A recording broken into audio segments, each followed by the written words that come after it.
Graça e paz, palavra de Deus para a sua vida. Vamos a mais uma pré-aula da nossa EBD, dando prosseguimento ao primeiro trimestre de 2025 da lição dos adultos e o tema da revista Em Defesa da Fé Cristã, combatendo as antigas heresias que se apresentam com nova aparência. O comentarista das lições nesse primeiro trimestre é o pastor Ezequias Soares. E a lição que iremos abordar é a lição de número 7, que tem a sua data para ser ministrada o dia 16 de fevereiro de 2025.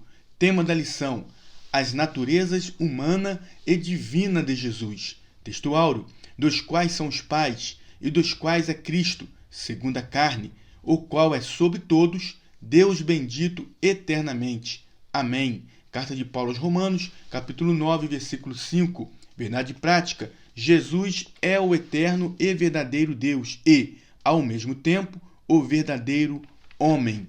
Leitura bíblica em classe encontra-se na Carta de Paulo aos Romanos, capítulo 1, do versículo 1 ao versículo 4, e também na Carta de Paulo aos Filipenses, capítulo 2, do versículo 5 ao versículo 11. Introdução. Uma vez estabelecida definitivamente a cristologia no Concílio de Nicéia em 325 d.C. e a Trindade no Concílio de Constantinopla em 381 d.C., surgem novas especulações. E que especulações são essas? São especulações teológicas acerca das naturezas de Cristo, a natureza humana e a natureza divina, que não se confundem. Vimos nas lições passadas, afirmamos que Jesus é Deus, que nunca deixou de ser Deus. Em Colossenses capítulo 1, no versículo 17, diz que ele é antes de todas as coisas, e todas as coisas subsistem por ele. Vimos ainda no Evangelho segundo escreveu João, no capítulo 1, no versículo 1, que no princípio era o Verbo, ou seja, a palavra, e o Verbo estava com Deus, e o Verbo era Deus. Portanto, Jesus é Deus e nunca deixou de ser Deus. Mas a Bíblia também diz, no Evangelho segundo escreveu João, no capítulo 1, no versículo 14, que o Verbo se fez carne e habitou entre nós. Podemos ver ainda em Colossenses, capítulo 2, versículo 9, algo muito importante.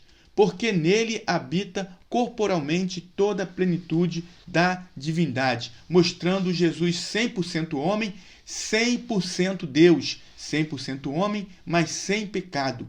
Nesta lição, nós vamos ver acerca do nestorianismo e monofisismo, que são dois pensamentos considerados heréticos no Concílio de Calcedônia. Nós vamos ver que esses dois pensamentos foram julgados nesse concílio. Estas especulações teológicas deu origem ao Concílio de Calcedônia, e nesse concílio será julgado essas duas heresias acerca da natureza humana e divina de Jesus.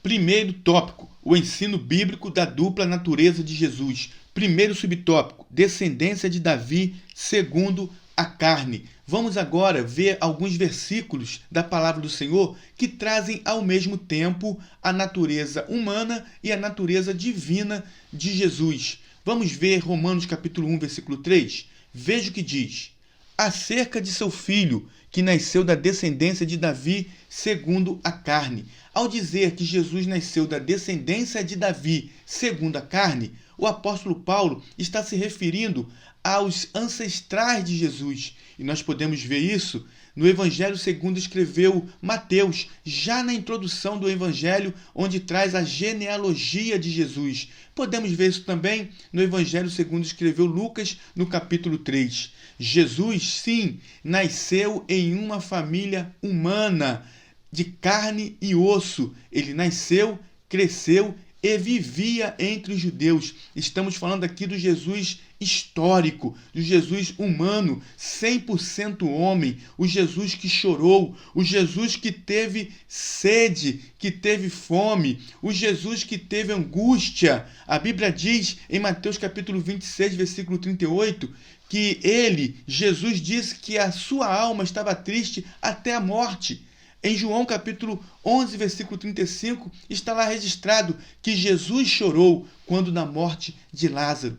Esse é o Jesus humano, o Jesus histórico. Agora, a Bíblia também diz que este mesmo Jesus, que é 100% homem, ele foi gerado por obra e graça do Espírito Santo no ventre de Maria. Foi concebido no ventre de Maria, uma virgem de Israel, pelo Espírito Santo, conforme está em Lucas capítulo 1, versículo 35, onde diz: descerá sobre ti o Espírito Santo e o poder do Altíssimo te cobrirá com a sua sombra, pelo que também o santo que de ti há de nascer será chamado Filho de Deus. É o anjo Gabriel trazendo essa informação a Maria.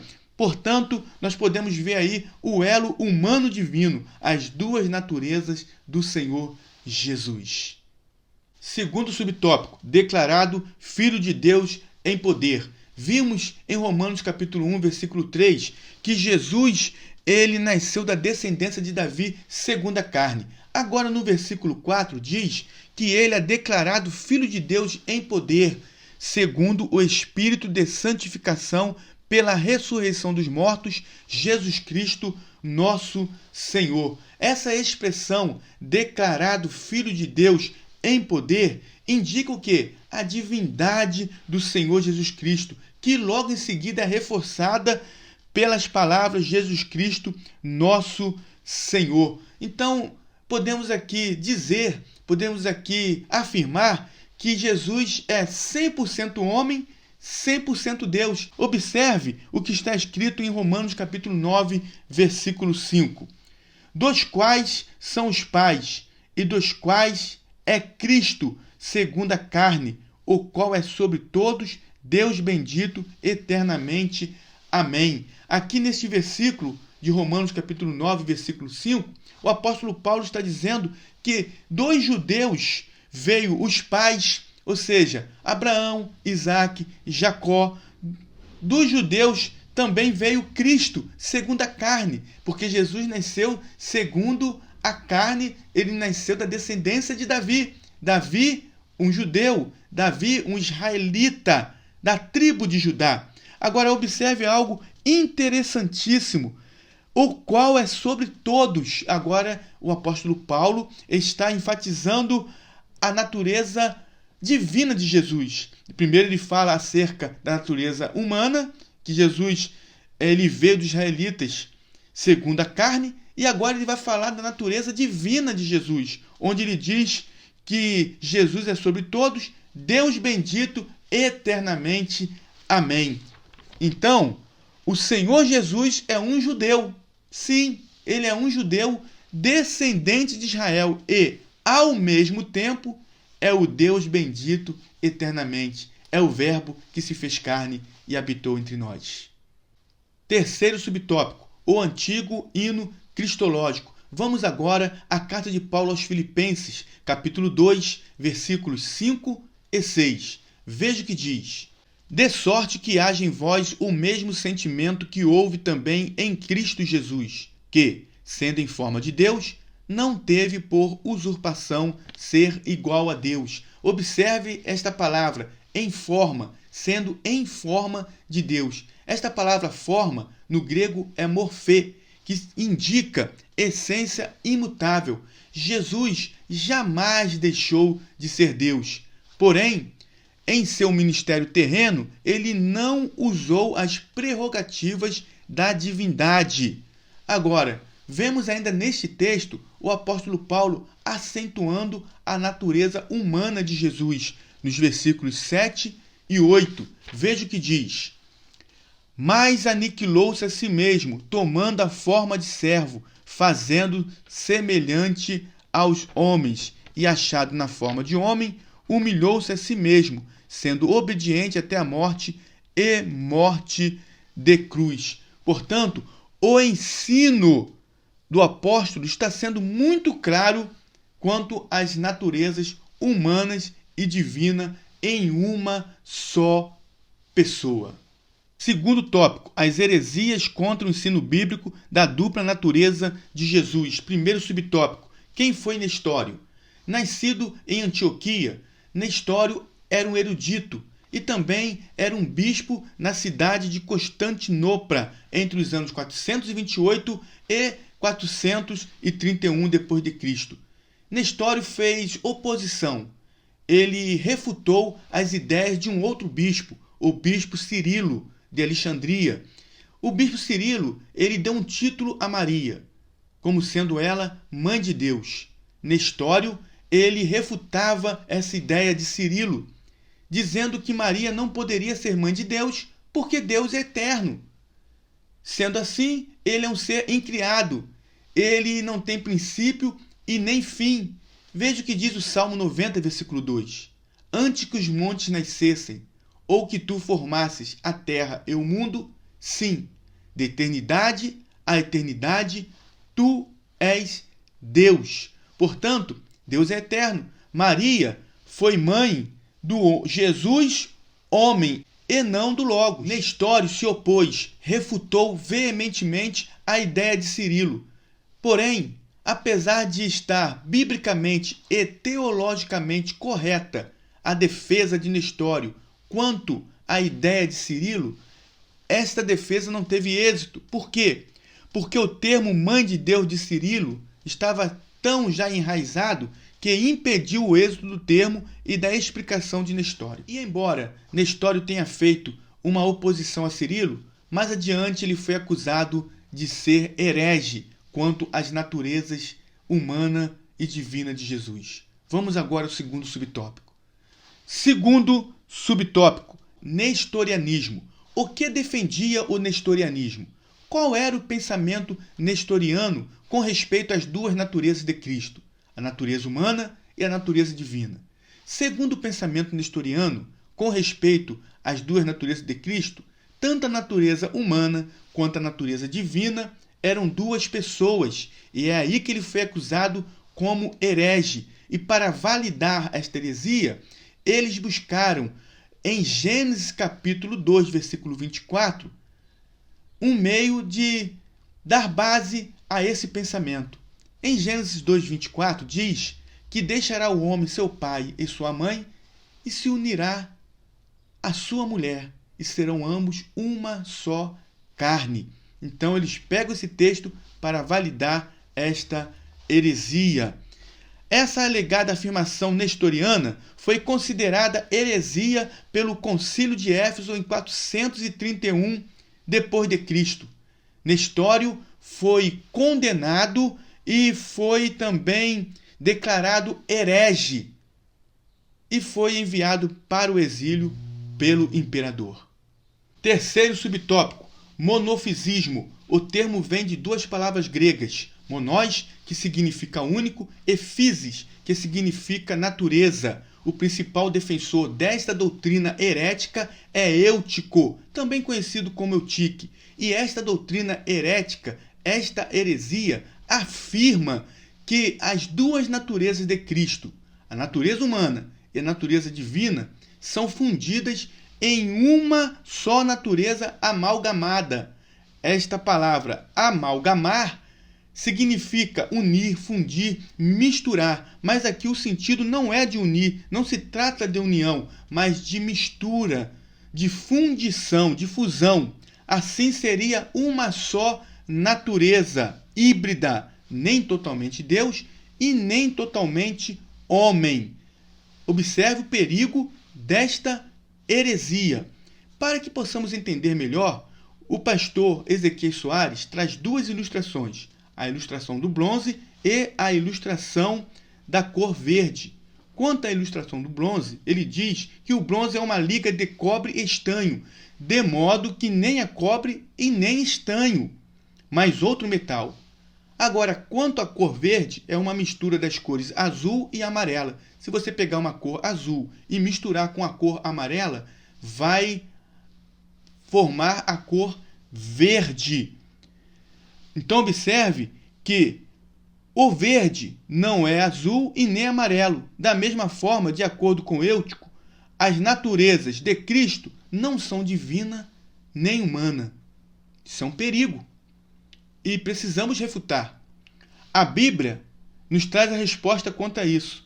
Segundo a Bíblia, o Senhor Jesus é perfeito quanto à divindade e perfeito quanto à humanidade.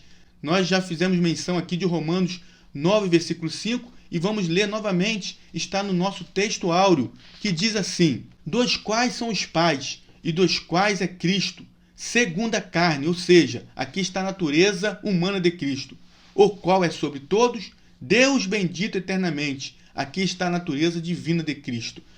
Sendo assim, vimos aqui em Romanos capítulo 9, versículo 5, as duas naturezas de Cristo, a natureza humana e a natureza divina, que são inconfundíveis, imutáveis, inseparáveis e indivisíveis. Quarto subtópico, o Concílio de Calcedônia. O Concílio de Calcedônia é uma resposta ao nestorianismo e ao monofisismo. Vamos agora à nossa declaração de fé das Assembleias de Deus, onde na página 220 vamos estar fazendo a leitura completa do Credo de Calcedônia. Vamos fazer essa leitura rapidamente. Acompanhe conosco. Fiéis aos santos pais, todos nós, perfeitamente unânimes, ensinamos que se deve confessar que nosso Senhor Jesus Cristo é o mesmo e único Filho, perfeito quanto à divindade e perfeito quanto à humanidade, verdadeiramente Deus e verdadeiramente homem, constando de alma racional e de corpo consubstancial ao Pai, segundo a divindade, e consubstancial a nós, segundo a humanidade, em todas as coisas semelhante a nós, exceto no pecado, gerado segundo a divindade antes dos séculos pelo Pai, e, segundo a humanidade, por nós e para nossa salvação, gerado da Virgem Maria, a portadora de Deus, Theotokos, um só e mesmo Cristo, Filho, Senhor, unigênito, que se deve confessar em duas naturezas, inconfundíveis e imutáveis, inseparáveis e indivisíveis. A distinção de natureza de modo algum é anulada pela união, mas, pelo contrário, as propriedades de cada natureza permanecem intactas, concorrendo para formar uma só pessoa e subsistência, não dividido ou separado em duas pessoas, mas um só e mesmo Filho unigênito, Deus Verbo, Jesus Cristo Senhor, conforme os profetas outrora a seu respeito testemunharam. E o mesmo Jesus Cristo ensinou-nos, e o credo dos pais transmitiu-nos.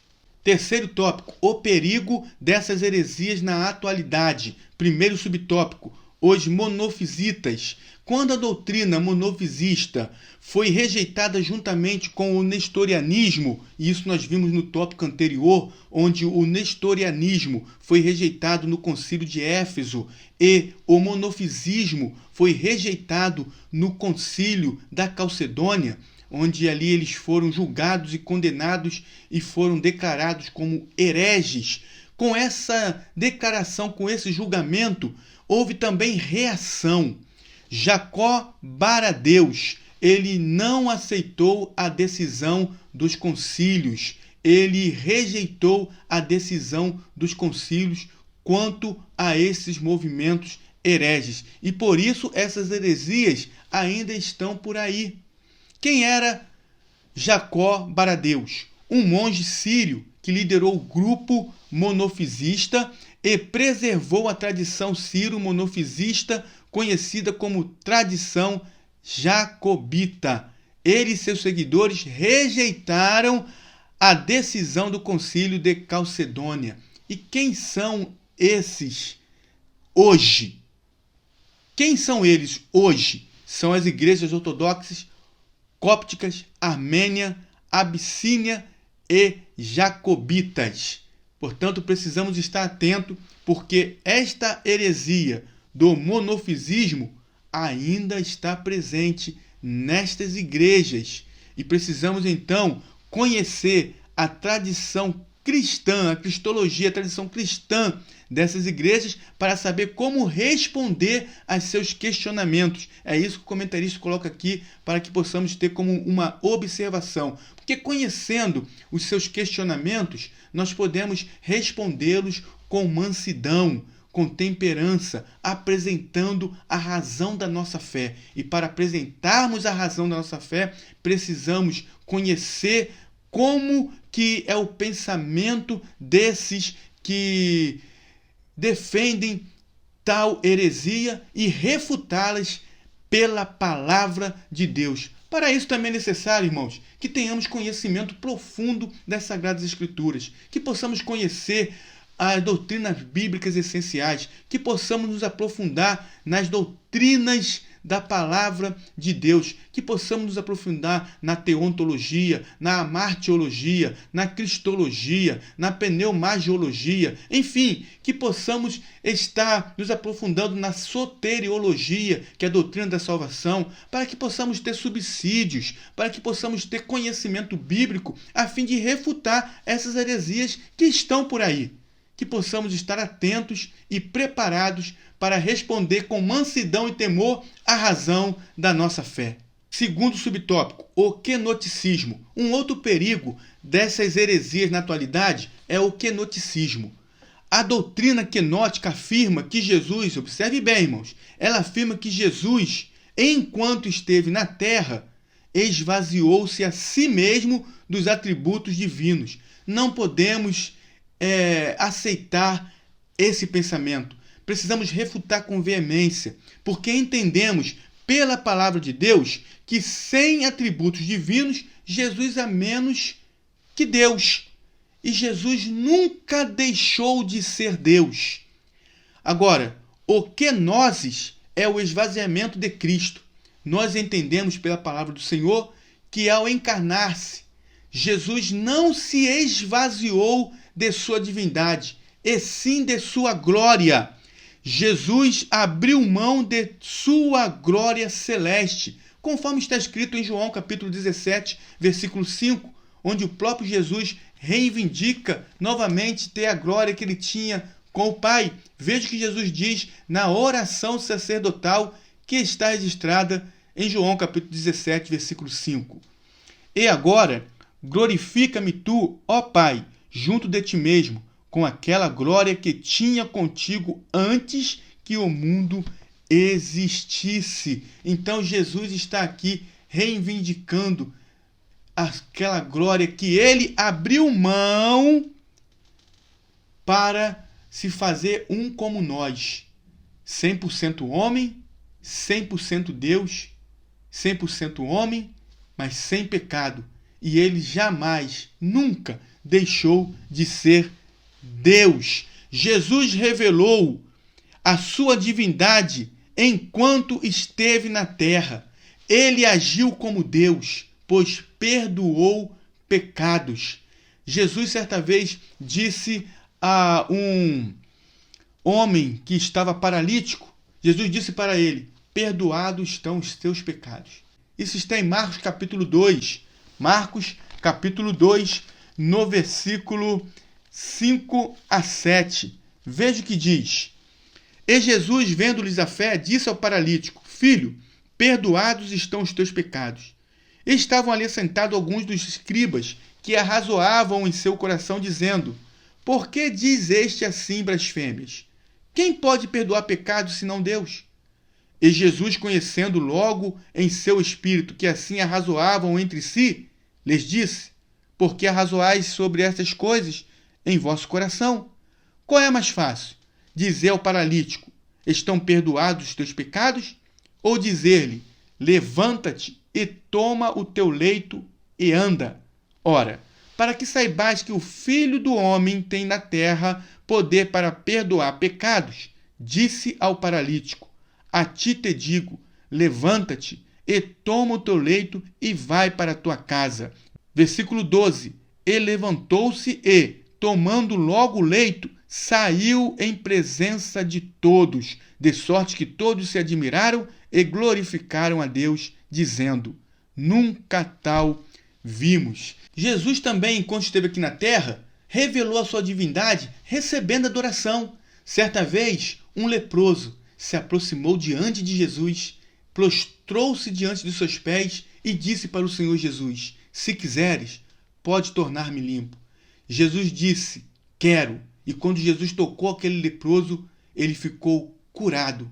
Jesus revela aí a sua natureza divina. Jesus também revelou a sua natureza divina, repreendendo a fúria do mar.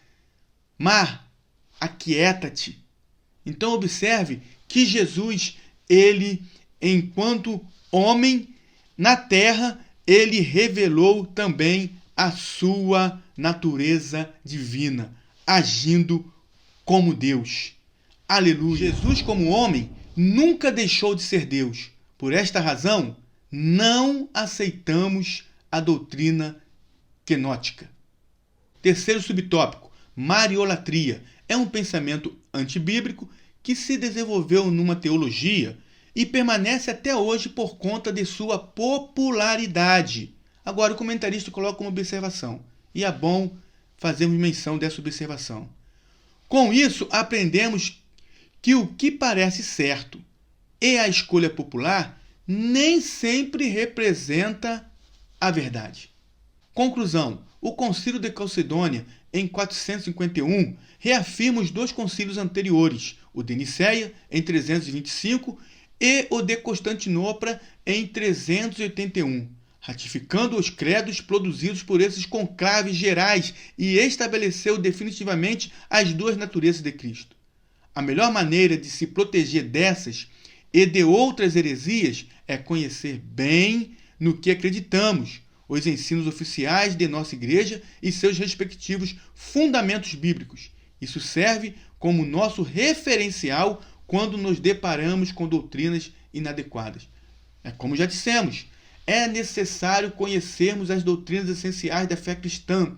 É necessário conhecermos a palavra de Deus para que possamos refutar essas heresias, essas falsas doutrinas, esses desvios doutrinários. Por isso precisamos ler a palavra de Deus, principalmente você que é obreiro da casa do Senhor, você que tem um chamado para o ensino. É necessário conhecer a palavra de Deus. A Bíblia diz, e está em 2 Timóteo capítulo 2, versículo 15, procura apresentar-te a Deus aprovado, como obreiro que não tem de que se envergonhar, que maneja bem a palavra. Observe o que diz ainda na primeira epístola de Paulo aos Coríntios, capítulo 4, versículo 1. Que os homens nos considerem como ministros de Cristo e como despenseiros de mistérios de Deus. Então precisamos ser conhecidos como aqueles que têm a palavra, que sabem aplicar a palavra e que têm conhecimento das Escrituras, para que possamos assim apresentar a razão da nossa fé. E isso é muito importante, que estejamos na escola bíblica dominical, onde nós aprendemos acerca da palavra de Deus de maneira sistemática.